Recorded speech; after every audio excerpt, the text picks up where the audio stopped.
Hi, everyone. Welcome to week 11. So let's go ahead and get into it.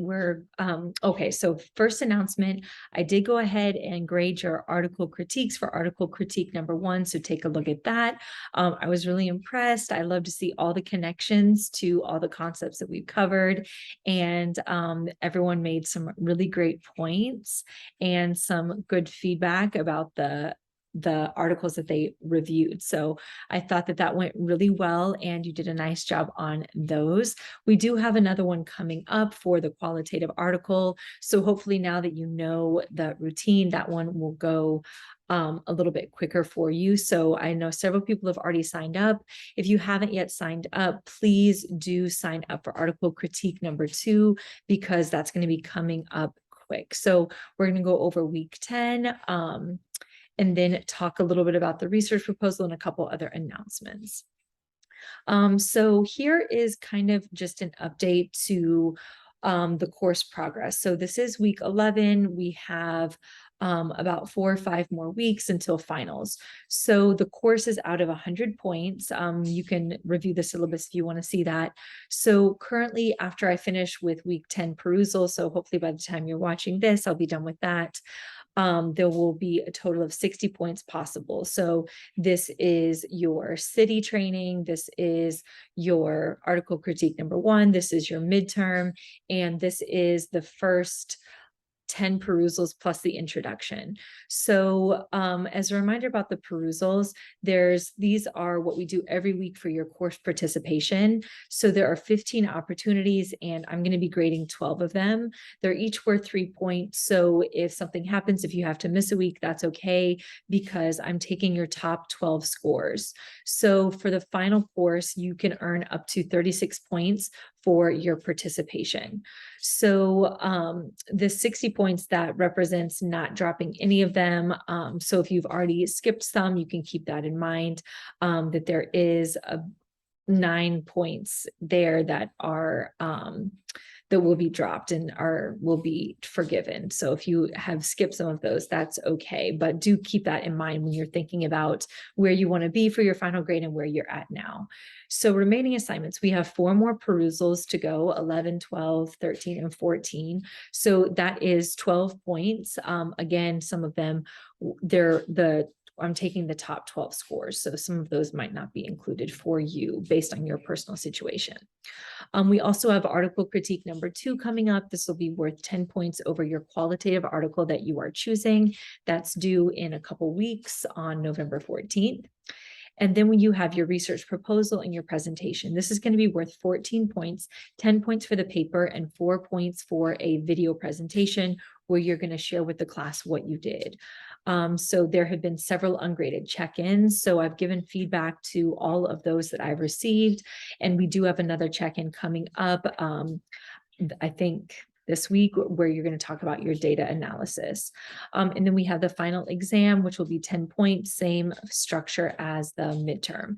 So do go ahead and check your progress, see where you are now, and go ahead and email me if there's any questions that you have or assignments that you need to go back and revise. Let me know and I will work with you on that. Okay, so I wanted to talk a little bit about last week's discussion over qualitative design. So many great comments and perusal about qualitative design, a lot of enthusiasm, and a lot of people really seeing the merit of this approach and applying it to some specific instances. So a lot of people really resonated with narrative inquiry. So that is this first question, people's lived and told stories, narrative inquiry. And we are also going to next week get into qualitative analysis, and you can have narrative analysis as well. So in comparison to narrative inquiries that focuses on sharing that narrative, case studies are more likely to give summaries and implications in the results. So case studies are, think of it like studying an example of something, and case studies are one instance of qualitative design where you might have implications. So you might see that in case study design design, maybe in grounded theory too, but you would not see implications as much in narrative inquiry, for instance, or ethnography. Unless it's talking about how to be more responsive to a particular experience. Primary purpose of case study methods is to describe one or more cases in depth as like one example of some type of phenomenon or institution or something like that. So this one is an application question, many cases at the same time. So maybe several different schools or maybe several different cities. I think I shared about maybe studying, like for my dissertation research, several different tax application districts. That would be a collective case study. And there was a great question about, would it be a collective case study if you interviewed more than one participant? So if you're just using one data source like observations or interviews, it most likely wouldn't be a case study. So a case study, you're going to, in general, have a collection of data sources. So when you are trying to understand this case, you are trying to get a well-rounded picture. You're going to have documents, maybe observations, some interviews, to try to understand what's happening in this. So a collective case study, you would collect all those data points at several different locations. A phenomenological study. There were some great comments about phenomenology too, to describe one or more individuals' experience with a phenomenon and try to get to the essence of what that experience is like. What are the commonalities, while simultaneously understanding that everyone's experience is unique and what one person experiences, someone else might not, but trying to find what is the essence that we can find this thread that connects the experience across multiple participants. Ethnography is to describe cultural characteristics. I loved all of the comments about some of the potential ethical harms that are related to ethnography. I did mention in the chat, there is a subtype of ethnography called critical ethnography that is building on critical theory and is trying to reject some of those problems that are too common in traditional ethnography and try to understand and reveal power imbalances that exist and approach the method in a way that is much more responsive. And so also some good questions, comparing a lot of comments. And this is something that we talked about too last week in qualitative research. A lot of the data sources are similar or even the same across different designs, but what distinguishes them is their purpose. So in ethnography and case study are similar in that they both rely on multiple data sources. So in an ethnography, you would never just do interviews. Ethnography is primarily driven by participant observation, where the researcher immerses themselves in the setting for a long period of time. And now in case study, there's likely going to be some component of observations, especially if it's a qualitative case study. But a case study it's less concerned about understanding culture or cultural elements and more concerned in just describing an example of a particular thing. So while they might have similar procedures in terms of how data are collected, the purpose is the main thing that's different.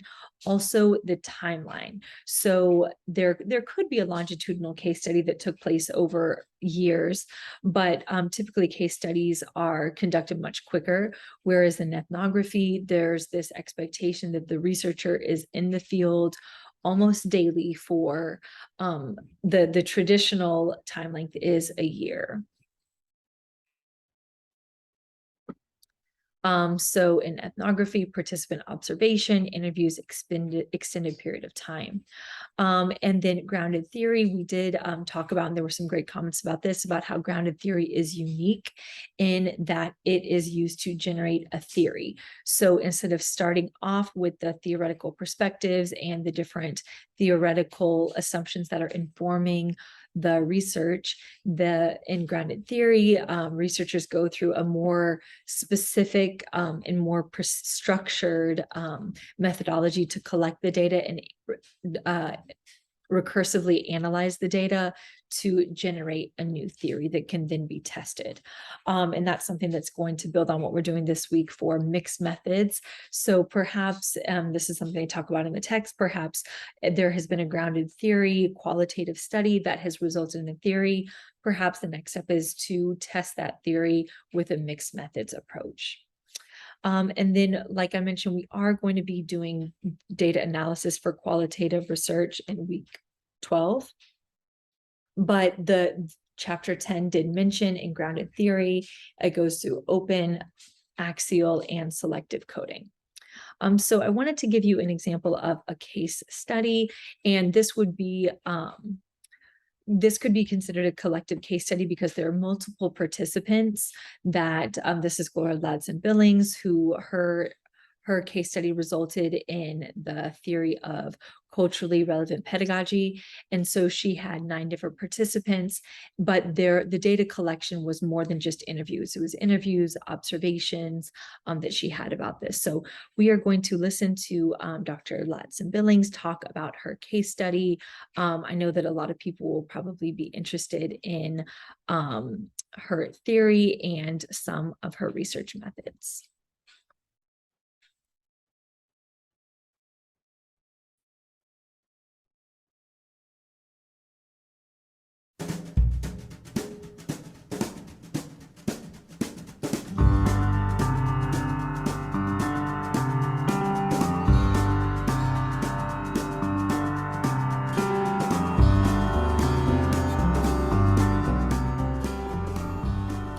I'm Gloria Ladson-Billings, the Kellner Family Distinguished Chair in Urban Education at the University of Wisconsin-Madison.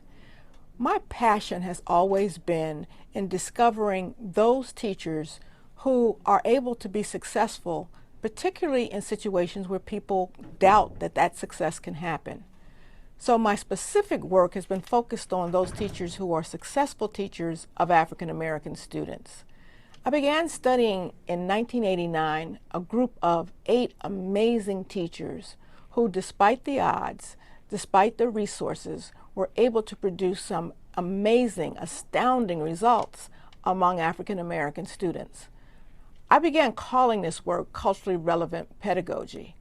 And what I was able to distill from working with these teachers is that they have a laser-like focus on 3 things: student learning, or what we now think of as academic achievement, but not just test scores, but a full range of what young people learn. The second thing they focus on is what I would call cultural competence, not learning do's and don'ts about a specific culture, but fully embracing their own culture while acquiring fluency and facility in at least one other culture. And then the third thing that I saw among these teachers is what I sometimes call the so what factor. That is critical consciousness. We teach kids lots of things, but often students will say, why do I have to learn this? What is this important for? And this critical consciousness is designed to help students say, oh, well, now that I can read this, then I can read the newspaper article about this. Or now that I can compute this, I now understand why it is that we're spending this kind of money on these kinds of resources in our community. So those 3 things, academic achievement or student learning, cultural competence, and critical consciousness, really form the basis of this notion of culturally relevant pedagogy. It's exciting not only from the standpoint of the teachers I began studying in the late 80s, but that I'm seeing this replicated over and over in classrooms, not only throughout the nation, but around the world.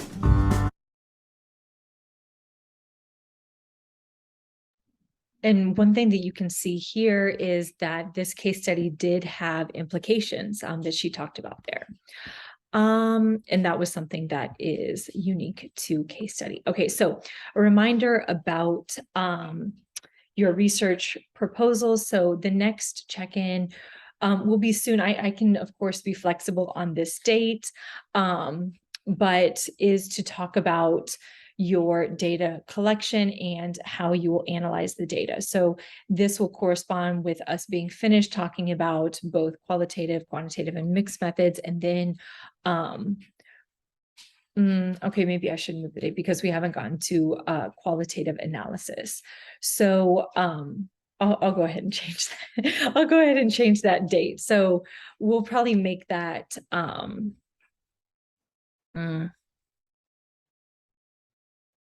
looking at the calendar. We'll make it, I'll make it a 2-week window. So you can turn it in the 6th, but if you need a little extra time, if you want to wait until we get into qualitative analysis, you can have an extra week to do that. So that is this portion of the research proposal is the data analysis, when you'll talk about how you will analyze the results. And most of you have already done this part with your design, whether it's quantitative, qualitative, and mixed. If you haven't, you can add that into. So just one more step there, the data collection. And the last thing that I wanted to talk about is how to find peer review articles.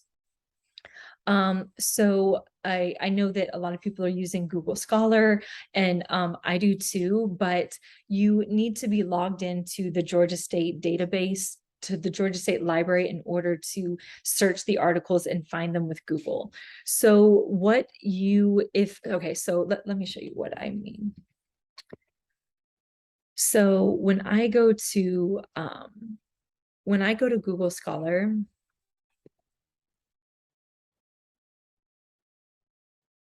so let's say I'm looking up culturally relevant pedagogy. So I get this pop-up right here that says find it at Georgia State. And so I'll click here and it will have me log in with my Georgia State credentials.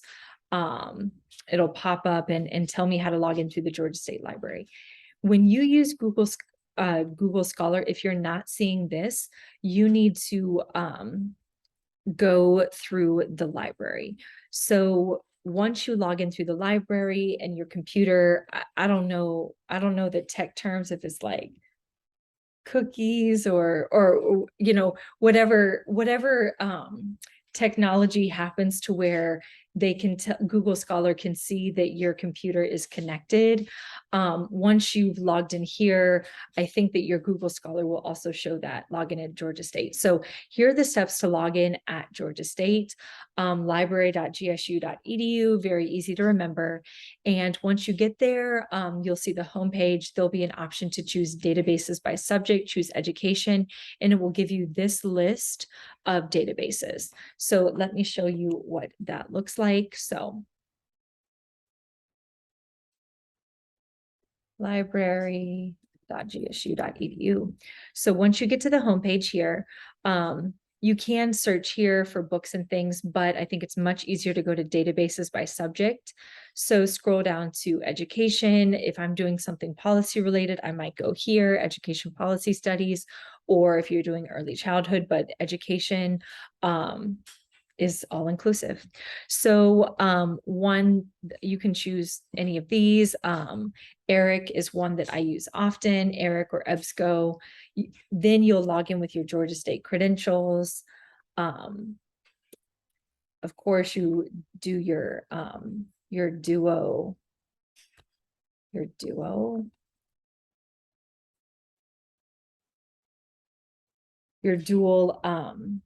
authentication. So once you're logged in, you'll see the database here. And you can type in culturally relevant pedagogy, search. You can find your peer-reviewed articles here. You can select peer-reviewed. You can change the date. You can do this on Google Scholar too as well, but change the date. Doesn't need to be that current. And you can look academic journals to find journal articles. So here you can see a study at an HBCU about culturally relevant pedagogy in college algebra. So this is a great way for you to search for articles for your research proposal if you are still working on that step.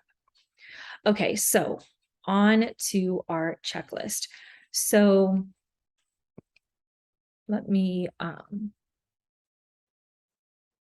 add Research proposal, check-in number 2. Oh, okay. I need more storage for my Gmail account. Okay, so by this week, we're going to read just one chapter this week. So that's kind of nice. Just one chapter, chapter 17 about mixed methods. We're going to do perusal number 11. And then your article critique is coming up in 2 weeks. And then also your research proposal check-in, or the syllabus says November 6th, but I'll give you an extra week if you need a little extra time with that. And we do have a Zoom discussion this week. It's going to be this Thursday, back to Thursday's regularly scheduled program, November 3rd at 5:15. So please email me with any questions and I will talk to you soon.